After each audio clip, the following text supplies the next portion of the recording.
What's up guys, welcome back once again to the reviews. Today I'm just going to be doing a quick video. It's something that I was buying myself anyway, and I thought someone might like to see it. Probably, maybe not, but I thought I might as well do a video as I'm doing it anyway. So I'm taking a look at this 92mm fan from ID Cooling, or ID Cooling, I'm not sure how you pronounce it. TF9215. So this is one of the smallest, well, the smallest ARGB fan that I could find. I wanted it for my HTPC build. So let's have a quick look at it. So we're just going to do a quick unboxing of this fan. Like I say, it's the TF9215, so it's a 92mm fan by 15mm tall, so it is low profile for your low profile coolers basically, and supports all your motherboard ARGB integration, so it should be good to go with that. So MSI, Gigabyte, Asus and ASRock. And then in terms of the specs, there's not a lot to tell you. It's just a fan, obviously. So we'll just have a quick talk about this. So like I say, 92 by 92 by 15.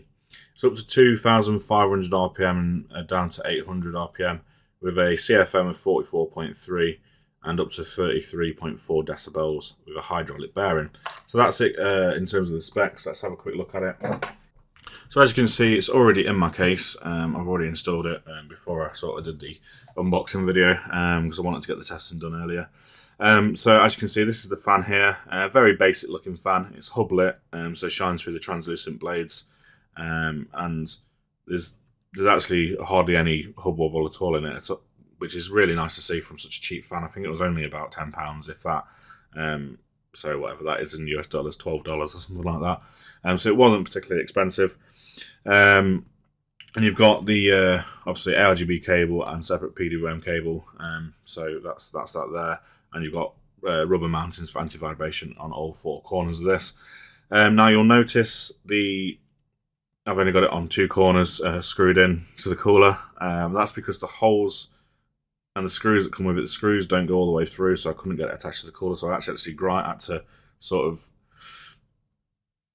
countersink out the holes a little bit to get the screws to fit through and fit onto the cooler. So that's something to bear in mind if you're looking at this. The screws that come with it might not go through, and it might be difficult to get onto your cooler. But anyway, other than that, it's a bit of a sort of mistake they've made with it, I believe. But if you've got obviously your own screws lying around, you'll be fine. So other than that, guys, there's not really much to talk about in terms of the fan itself. So we'll show you a quick sort of few clips of what it looks like, and then we'll go into the sort of test results and tell you how well it performed.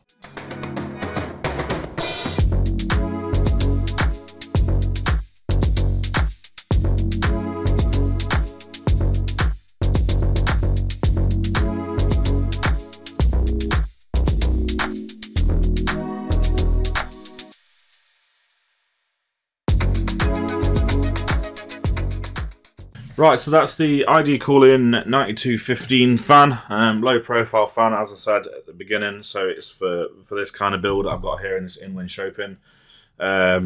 It's for really small form factor cases, things like that. So it's perfect for this case. And this cooler that I'm using is the Be Quiet Pure Rock LP, which Be Quiet sent over to me, and I've already done a video on how well that performs.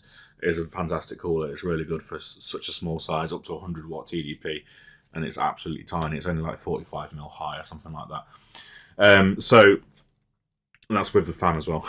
So this was basically a straight replacement for that because I wanted a bit of ARGB on this case, because this is going to be sort of my sort of emulating and light gaming case and HTPC. So I wanted a bit of RGB in it to make it look a bit better. So I found this on AliExpress. Like I said, it's around £10, so it's quite cheap.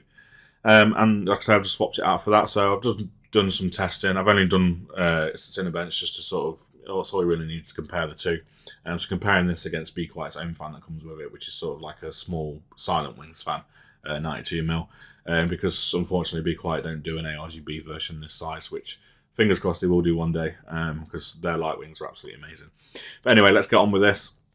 So the Be Quiet fan idle was around 35, and then over a 5-minute run multi-core of Cinebench, we got a maximum of 78 degrees, which is absolutely fine. And we're running around 4.3 gigahertz on all cores throughout this test, so it was doing what it needs to be doing and didn't throttle or anything like that. Sorry, well, it did bring the cores down a little bit as it got hotter, but like I say, it was normally around 4.3.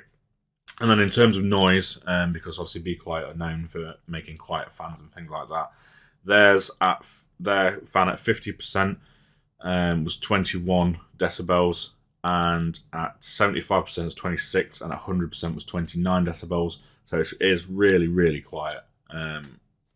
Yeah, it's in true Be Quiet fashion. Just before I carry on, it is on a 5600G, by the way, on an A520 motherboard, just so you're aware of what I'm testing. And then popping this one on, the colours look absolutely awesome. I hope you agree when you've seen sort of the B-roll, a little bit of B-roll I did to show you. The colours look brilliant on it. The diffusion's really nice. The ARGB looked great on it, to be honest with you. So thumbs up for that. So in terms of thermal results, the idle was 36, so it was a degree hotter. That could be to do with changing temperature in here because it was the second test I did. I don't know, it could be something like that. Or it could just be within margin of error. But a degree more is not really a problem at all. And then again, over the 5 minutes, a multi-core test, the maximum it's got to was 79.3 degrees. So 1.3 degrees higher than the Be Quiet, which isn't bad at all. For saying, obviously, Be Quiet are known for making quality products, and this is a sort of a cheaper product. Absolutely great result, really, to be honest with you. 79.3, not bad at all. A little bit warmer.